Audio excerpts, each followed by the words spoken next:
दोस्तों, champions trophy शुरू होने में अब सिर्फ और सिर्फ 4 या 5 दिन रह गए हैं और कल रात को जो ट्राई नेशन खेला जा रहा था पाकिस्तान में, जिसमें कल फाइनल था और फाइनल में पाकिस्तान को न्यूजीलैंड ने बहुत ही बुरी तरह से हराया। ये आप सभी को पता होगा।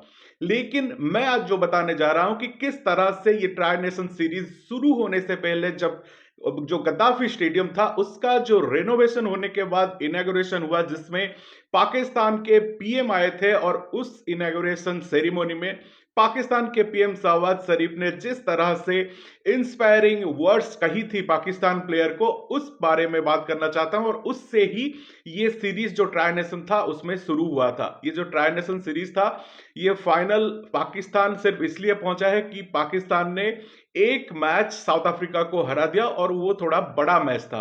और साउथ अफ्रीका इसीलिए फाइनल नहीं पहुंच पाई क्योंकि वो अपना दोनों मैच हार गया था। और पाकिस्तान को कल न्यूजीलैंड ने बहुत ही शर्मनाक हार दिया है। सिर्फ और सिर्फ 242 रन ही पाकिस्तान बना पाई, जिससे बहुत आराम से न्यूजीलैंड के बैट्समैन ने चेज कर दिया। क्योंकि पाकिस्तान की जो बॉलिंग है वो इतनी ज्यादा गिरी हुई है, इतनी ज्यादा खराब है कि 242 रन तो क्या, अगर 300 के एबव स्कोर होता तब भी वो उसको नहीं रुक सकती थी। तो पाकिस्तान के पीएम शहबाज शरीफ ने ये कहा था, जो इंस्पायरिंग वर्ड्स उन्होंने कहा था कि आप जो भी करो, आप इंडिया को हरा दो।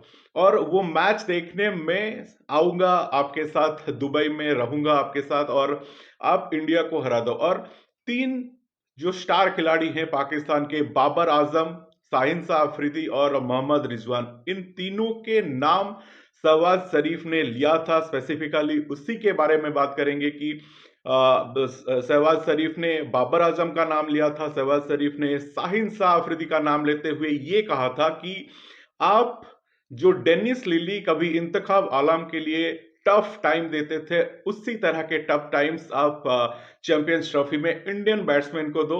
उन्होंने ये भी कहा था कि मैं उनको नहीं बोल रहा हूं कि आप मार ही दो, आप उनको टफ टाइम दो, मैच के दौरान टफ टाइम दो, यही बोला था। और उसके नेक्स्ट डे जब फास्ट मैच खेला गया, उसमें शाहिन शाह अफरीदी का जो इकोनॉमी रेट था वो था 8.8 का। 10 ओवर में 88 रन दिए थे शाहिन शाह अफरीदी ने।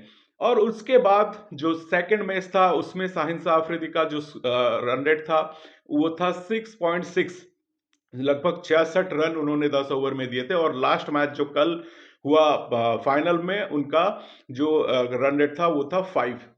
उसी तरह से बाबर आजम की अगर हम बात करेंगे, बाबर आजम का ये जो सीरीज था उसमें पहले मैच में स्कोर था 23, उसके बाद था 10, और कल जो मैच था उसमें उन्होंने 29 रन बनाया। तो बहुत बड़ा स्कोर बाबर आजम ने भी बनाया।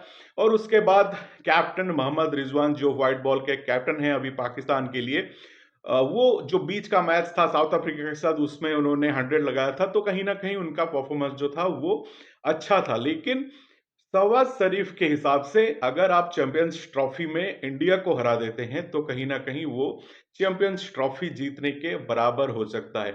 तो उसके बाद जब उनके प्लेयर्स इतना इंस्पायरिंग पीएम से सुन के आते हैं, और आपने वो क्लिप भी देखा होगा जिस तरह से पाकिस्तान के प्लेयर्स का रिएक्शन था, उस जो चल रहा था, जो शो चल रहा था उसमें जो रिएक्शन था, उसमें आप क्लियरली देख सकते हैं कि शहबाज शरीफ साहब जो बोल रहे हैं, कोई ना कोई मतलब कहीं ना कहीं वो पाकिस्तान के प्लेयर्स एक्सेप्ट नहीं कर रहे हैं, और वो बहुत मजाकिया मूड में वहां पे बैठे हुए हैं। तो मेरा कहना ये बनता है कि आपकी अगर मेंटलिटी में ऐसी चीजें हैं कि अगर चैंपियंस ट्रॉफी में आप इंडिया को हरा देते हैं तो हम उसको चैंपियंस ट्रॉफी की जीत मान सकते हैं, तो उसके बाद जब अपने ही घर में पाकिस्तान के सीरीज होता है, जहां पे 300-300 रन बनते हैं, चेस भी होते हैं, उस पिचेस पे अगर आपके प्लेयर्स इस तरह की परफॉर्मेंस देंगे, सिर्फ एक मैच को छोड़ देंगे, तो कहीं पे भी पाकिस्तानी परफॉर्मेंस जो है,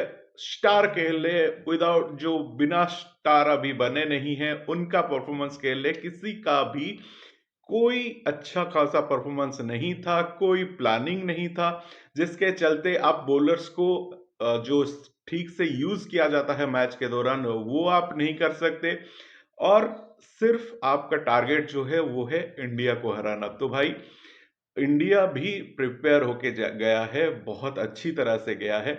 तो इंडिया भी आपको टफ टाइम्स दे सकता है, इसमें कोई दोहराय नहीं है, क्योंकि बड़ी टूर्नामेंट है, उसमें सभी टीमें अच्छी खासी प्रिपरेशन के साथ जाते हैं।